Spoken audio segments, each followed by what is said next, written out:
Pain heals. Chicks dig scars. Glory lasts forever.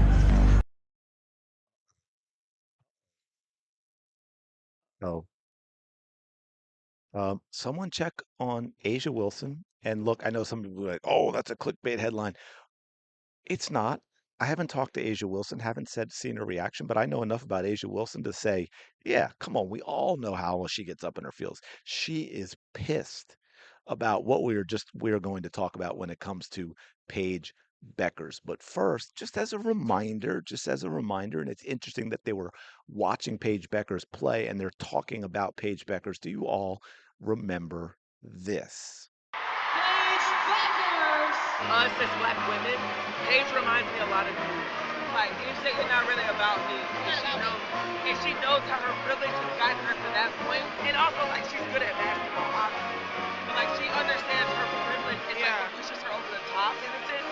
It reminds me a lot of you. And I mean, that's a compliment. No, no, it's not a compliment in any way, shape, or form. In fact, it's really the equivalent of some things that I could call you, Asia Wilson, that you would not like.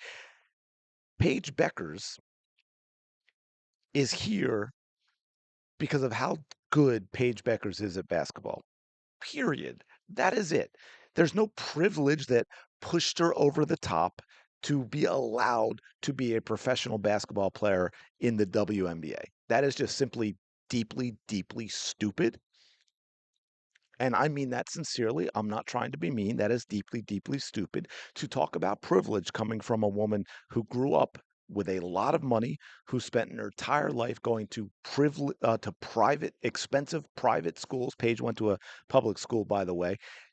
Asia Wilson is the epitome of privilege. Let's stop the crap, stop the nonsense. I don't give a damn about the color of her skin. She is a spoiled, entitled, narcissistic little brat who is more entitled than almost any single person in the United States, which makes her more entitled than almost any single person in the world. But she's happy when the white girl knows her place and to defer and to praise Asia Wilson. Which brings us to what we're really going to talk about. Here we go, folks. It has started already, Asia Wilson. It has started already. I really want to know what you think about this because you just got finished telling me that Paige knows her place.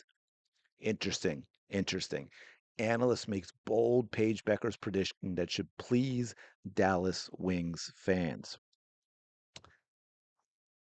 Oh, goodness. Here we go. The WNBA MVP award essentially has been earmarked to particular players for more than half a decade. Since 2018, Breanna Stewart or Asia Wilson has taken home the honor 6 of the 8 seasons, with Jonquel Jones and Elena Del Don as the outliers. But the league has too much talent to just write in either Stewart or Wilson for the trophy yet again. I predict someone else will win the award for the first time. And of course, that someone else is not going to be Caitlin Clark. No, no, no, no. It's not going to be Caitlin Clark. It is going to be Paige Bueckers. Yes, Paige Bueckers. Participation page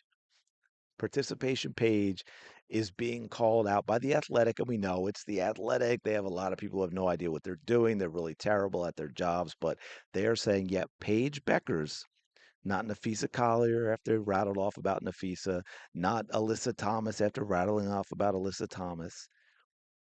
It also seems like a matter of when, not if, Caitlin Clark and Paige Bueckers will take home league MVP awards and snap a decade-plus long streak without a guard winning MVP. For now, I'll take Bueckers. Bueckers predicted to win MVP. Bueckers 24 averaged 19.2 points, 5.4 assists, and 3.9 rebounds per game in 36 appearances for the Wings in 2025. Showed flashes of why she was chosen as the #1 overall pick, blah, blah, woof, woof. The Dallas Wings went on to have the worst record in the WNBA. They had a worse record than they did the season before. In the meantime, Caitlin Clark came to a perennial loser in Indiana, who had been absolutely terrible, dramatically increased the record from 13 wins to 20 wins, and went to the WNBA playoffs. That is valuable. What Paige Bueckers did had no value at all. I mean, she did take the previous year's All-Star MVP and make her a complete non-factor because she couldn't blend her game with Arike. So that's going to be interesting going forward as well. But you just know this is not sitting well with Asia Wilson in any way, shape, or form. But this is what the league has now latched onto because they desperately don't want Caitlin Clark to be the face. So they're really trying to force Paige Bueckers onto everyone. And she simply isn't that. You can see it in the ratings for Unrivaled, which, by the way, we all know if Caitlin Clark had been there, she'd be getting games that do a million plus, not 100 and some thousand, 120,000, 210,000, whatever it might be. There's a lot of talk about Paige and how well she's playing with in Unrivaled, and I get that, but we all know from last year, having a great Unrivaled season really doesn't necessarily transfer to the WNBA and vice versa, right? I think there was a lot of talk about Aaliyah Boston not playing well in Unrivaled, and then she went on and had a heck of a season for the Indiana Fever. But, this is what they're talking about um, the other night. I think Paige, 25 points, 8 rebounds. Text up here says 7 rebounds, but anyway, we'll say 8, 7 assists, 9 of 20 from the field, 3 of 5 from three, 3 for 3 from the free throw line. So, you're seeing Paige in everything. We saw that the head of Unrivaled talking about how good she is and her cultural impact and all of that. We see her being forced into advertisements, and the sad truth is people don't they don't no one cares. And I don't say that as a knock to Paige Bueckers, that she doesn't have that something. And this is true about her game as well. It doesn't bring in fans. It doesn't bring in basketball fans. And that's not a knock on her skill level. She's a very skilled player within the women's basketball world.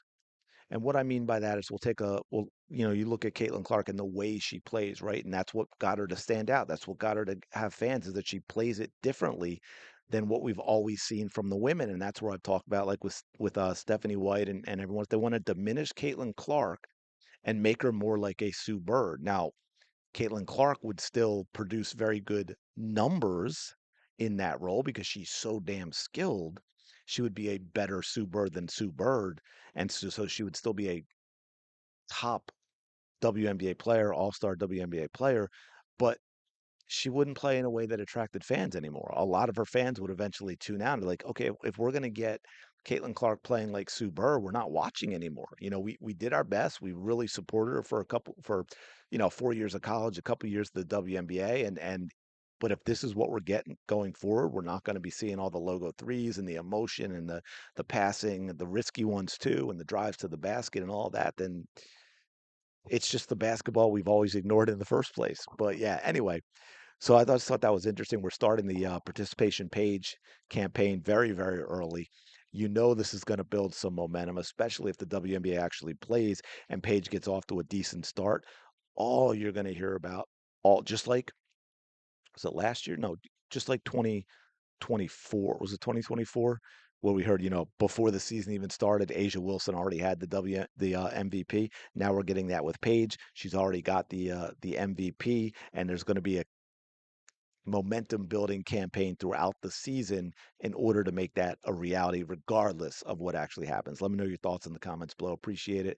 Smash the like button, subscribe to the channel. You know the drill. Shout out to the 19. I will talk to you later.